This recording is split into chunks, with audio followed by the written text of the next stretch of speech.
ना, करनी ऐसी भरनी। जो आदमी जैसा करेगा वैसा भरेगा। दुखी हैं आप, दुखी हैं? मैं क्यों दुखी होना।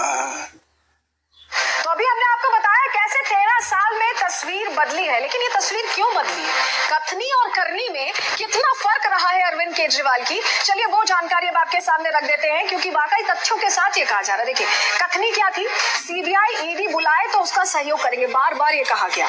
लेकिन करनी क्या थी, ईडी के 9 समन्स के बावजूद पेश नहीं हुए अरविंद केजरीवाल, सवालों का जवाब उनकी तरफ से नहीं दिया गया। एक और बात जो उनकी तरफ से कही गई थी कि भ्रष्टाचार के आरोप लगते हैं तो इस्तीफा दे देंगे, बहुत बड़ी बात थी ये, लेकिन गिरफ्तारी के बाद भी अब तक इस्तीफा नहीं हुआ है। सीएम बनने पर वीवीआईपी सेवाएं नहीं लेंगे तो बहुत बार उनकी तरफ से कहा गया, और सच्चाई क्या है, कहा तो ये गया था, लेकिन सच्चाई क्या है कि वीवीआईपी सेवाएं ली, आलीशान सीएम हाउस बनवाया, उसमें रहते थे, यानी जो कह रहे थे उससे बहुत अलग चल रहे थे। कथनी और करनी में बहुत फर्क था। अपराध के आरोपी को टिकट नहीं देंगे, ये बार बार कहा गया, क्योंकि दूसरी पार्टी को टारगेट करते थे, लेकिन सच्चाई क्या रही, राजनीतिक समीकरण देकर अपराधियों को भी बाकायदा टिकट दिया गया, उन्हें भी मौका दिया गया लड़ने का आम आदमी पार्टी की तरफ से। टैक्स के पैसों का विज्ञापन देना गलत है, ये दूसरी पार्टी पर सवाल उठाते थे, लेकिन विज्ञापन पर अब तक हजारों करोड़ खर्च हो चुके हैं। अभी तक जो डेटा आए उसके मुताबिक 1000 करोड़ से ज्यादा खर्च हो चुका है विज्ञापन पर खाली। और ये बड़ी बात है कि टैक्स के पैसों को लेकर दूसरी पार्टी को वो टारगेट करते रहे।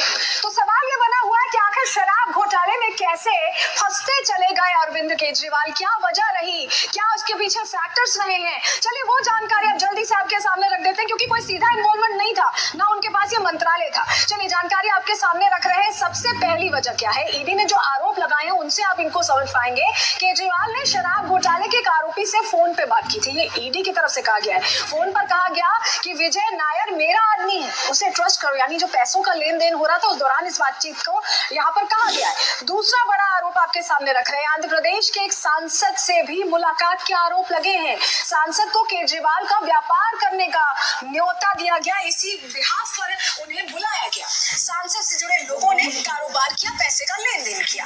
तीसरा बड़ा आरोप आप समझ लीजिए, नई शराब नीति बनाने की जो मीटिंग्स हुई थी, ईडी ने ये कहा है कि केजरीवाल की मौजूदगी उन मीटिंग्स में भी थी, जबकि मंत्रालय उनके पास नहीं है। चौथा बड़ा आरोप आप समझिए कि कविता ने अभी हाल ही में गिरफ्तार हुई है, उन्होंने केजरीवाल के साथ मिलकर पूरी साजिश रची है। ईडी ने ये कहा है नई शराब नीति से फायदे के बदले आम आदमी पार्टी को के कविता ने 100 करोड़ रुपए दिए, ये ईडी की तरफ से कहा गया। और वो पांचवा आरोप जो यहाँ पर सब कुछ बदल दे रहा है केजरीवाल के लिए, जो सब कुछ बदल चुका है, वो ये कि शराब कारोबारियों ने 100 करोड़ देकर 600 करोड़ का मुनाफा कमाया, यानी घोटाले का जो एक तरह से बैंडविड्थ है उसे इस बड़ी बात ने बढ़ा दिया। 600 करोड़ का